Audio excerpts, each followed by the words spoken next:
Salam alaikum, my brothers. Welcome to another halal video game guide. The prophets of today's spotlight are none other than the holy warriors, Xayah and Rakan. We here at Productions send our greatest prayers to the Riot Games Caliphate, for they have truly outdone themselves this time. They're releasing two champions together at once, a marksman and a support that have synergy and are both really well polished. Today we're going to be focusing on whether or not you should play the marksman, Xayah. An important factor when it comes to marksmen is that they need to actually be strong. They can have the craziest kit in the world, the coolest mechanics, 30 skins and 100 playstyles, but if they aren't strong enough to hypercarry when they get fed, it defeats the purpose of the entire fucking marksman role. The point I'm raising is that as my pentakill finishes in the background, you can be entirely certified that Xayah is an incredibly powerful marksman. Playing against the fed Xayah is like trying to get your food complimented by Gordon Ramsay on Twitter. Chicken Alfredo? Chicken I'm afraido to eat. Easily the best person I follow on Twitter. Thanks for the follow back, by the way. Love you much, Gordon. Back on track. An aspect of Xayah I really want to highlight is how fucking cool she is. Anything from her E that just goes phew to the general direction of her character design. She's outstanding. I think her greatest strength is that she's the most AoE-centric marksman in the game. One of the things that have led to me playing League for over 5 years without ever properly learning the marksman role is the fact that I feel you get focused in every single fucking team fight. And in most cases you can kill off one, maybe two people before you get cucked by the pain train. Xayah can avoid getting bursted in team fights, deal a ridiculous amount of damage to multiple opponents, kite incredibly well, and is overall really hard to focus. And to explain why, let's go over her abilities. Now there's two parts to her passive. One is a shared passive with Rakan that lets either of them piggyback onto the other's recall animation. So say he has 1 second left on his recall and you're next to him, you can have a 1 second recall. Pretty neat. The other part of her passive is integral to her kit, so hold on to your hats cause it's gonna be a bumpy ride.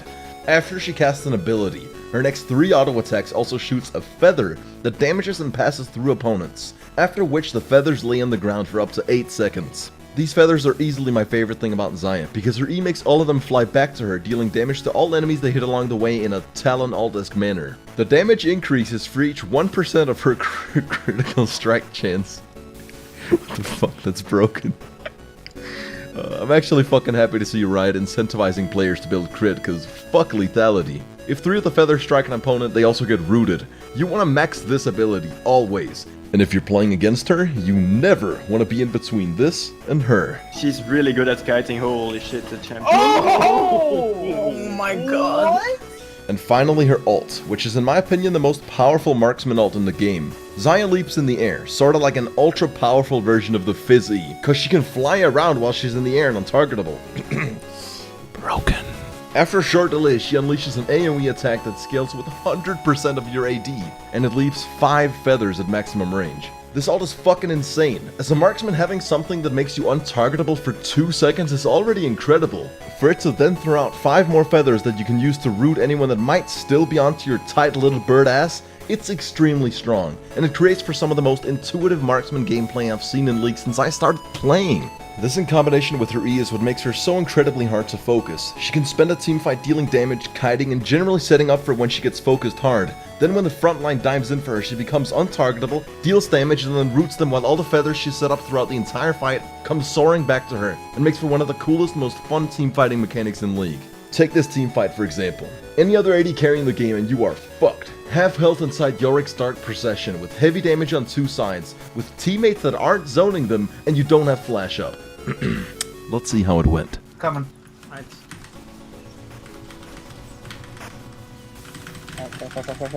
Oh! Oh! That right there is what I fucking love about this character. Right when they think they're done with the chemotherapy, you pull them back in with a surprise stage 4 specialty.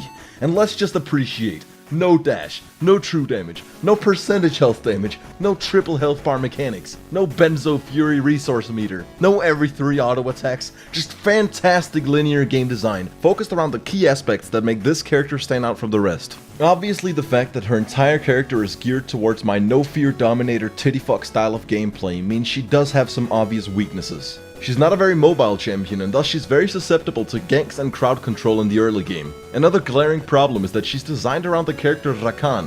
I personally enjoyed playing her top lane heaps more than in a duo lane bot, but it does feel like she's a tad on the weak side when you don't have that synergy. I can't let this video get too technical though, so next up we're gonna go over her lore. And interestingly enough, she actually has the shortest lore out of any character in League. If you go to Riot's lore page for her, it just says, Quinn fucked Talon. And there you go, that's her entire lore. On a side note, is it just me or is Rakan kinda like a fucking creepy stalker ex-boyfriend? Seriously, think about it. She's all like, I fight for the cause, and he's all like, I fight for her. So we've already established that ideologically he'll do whatever for her, and she cares more about, just general life and shit, but he's only into her. And if you decide to play her top lane, and he's supporting someone else's bot, he'll say some disturbingly creepy shit, like, You gonna marry me today? It's gonna be okay. We won't get separated. I ain't gonna kill you. I swear, you will be the death of me. I'm fine with that. Can't stop me! Get separated. Why do you never say yes? that's kinda fucked. All I'm saying is y'all find this sweet little bird-ass raped and murdered somewhere in the world? You know who did it. Look at him. He's guilty. But he's fucking planning the murder right at that moment. If I can't have her, no one can. To give the feeble-minded, low-IQ Riven players who don't comprehend language very well an understanding of the character, it's time for sort of a visual representation of what playing Xayah is like.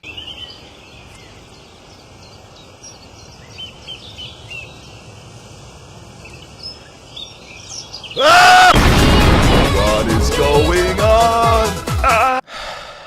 Okay, I get it. I can't just... What is going on? Every time I'm too lazy to come up with actual original content. How about instead, we make tortillas? Hey there, welcome to Uber Cooking. Today we're gonna cook some fucking food. Uber Cooking. Probably, I think, arguably the best cooking show, probably like $1 million. Honestly, I think this is my favorite show. 10 out of 10. I want to chop my dick off. Chicken tortillas. Now to start off, we season our chicken with just a tad of pepper and a whole lot of chicken spice. That really gets things going. And now that your chicken is searing on the pan, you get your pepper, salt, and spices, and spice up the other side as well.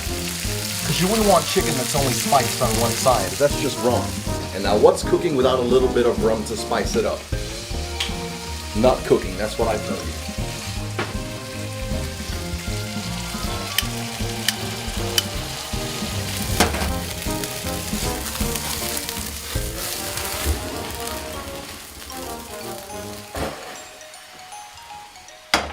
It really gives the chicken a little bit of that, Now it's time to make some of that ravioli guacamole. Let's get right into it. We start off with a garlic. We really squeeze that bad boy. Next up, chili. Buddha, when he was a little child, he was such a cute little Buddha, and he was a child. Mom. Big Buddha, and then he grew up. Now he's this big Buddha. Even my mom calls me fat. We cut up our guacamole. Now we open the holy grail of creme fraiche. And a 1. And a 2. And now, we just very gently... How convenient, it's just in time to flip our chicken over. Now doesn't that just make you want to commit genocide? And lastly, we perfect the taste of our guacamole by tasting it up with pepper, salt, and lemon. And now it's time to make our tortilla chicken wrap. So, we start off with a bit of guacamole. Spread that nicely. Taco sauce. Now comes our chicken. We get our jalapenos on there. A little bit of salad, gotta make this bad boy look healthy. A little bit of bell pepper. Tiny tad of tomato. And, I don't remember what this fucking fruit is called. Cucumber. And we get a bit of cucumber as well.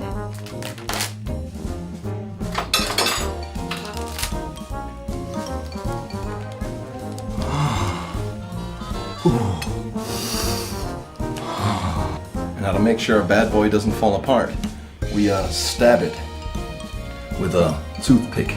And now we put these bad boys in the oven that I've preheated at 200 degrees Celsius until they look ready to rumble.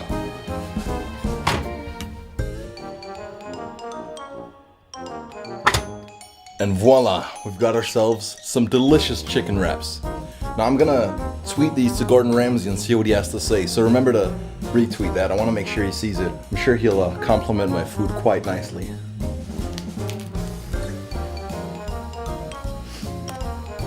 Next time we make a salad, I gotta fucking lose weight. Speaking of weight, with Xayah, you won't be weighing your team down. Fuck. Which is why I'm gonna give her gameplay a 9 out of 10. For me personally, she's the most fun marksman in the game. So fun in fact that it might be worth learning the entire role just for her. And as for her looks, you already know I'm disappointed that people haven't made questionable drawings of her yet. Cause she my type of girl. She's got the upper body of a 16-year-old, yet even though she's petite, she still retains that thickness for her ass and thighs. And you know how the saying goes, thick thighs take lives, and a meaty cock will tame this thought. You can tell just by her scene kid hair and genuine Naruto kunai knife skills that she fills out the holy trinity. Insecure, daddy issues, and fucking batshit crazy. Now, I know a lot of people live by the saying, don't stick your dick in crazy, but I think that's blasphemy. Mere beta propaganda spread by cucks. I have my own saying, crazy in the head, crazy in the bed. And motherfucker, that's not even a joke about a League character. That is genuine life advice. This is a prophecy that'll be self-fulfilling 100% of the time. The only downside to Xayah, she's also a fucking furry on the side. So I'm gonna have to give her looks a 6 out of 10. With a cherry on top. And finally, for the only score that matters, my personal enjoyment. Well, this is the most fun I've had playing League in months, and this was on the PvE. I roll out like a bad boy with 150 ping, and yet it was still an awesome experience. This will definitely be a character that I actively play going forward, and as such I can give her nothing but the highly regarded 10 out of 10. Out of 10 score! My god, I can't believe my eyes! 10 out of 10 out of 10, never did I think I would live to see this day! And finally answering the question, should you play Xayah? I really want to say no, cause I want to play her, but I think that in itself is direct proof that the answer is yes. Pick this rage-inducing fuckbird, and make League of Legends goddamn great again.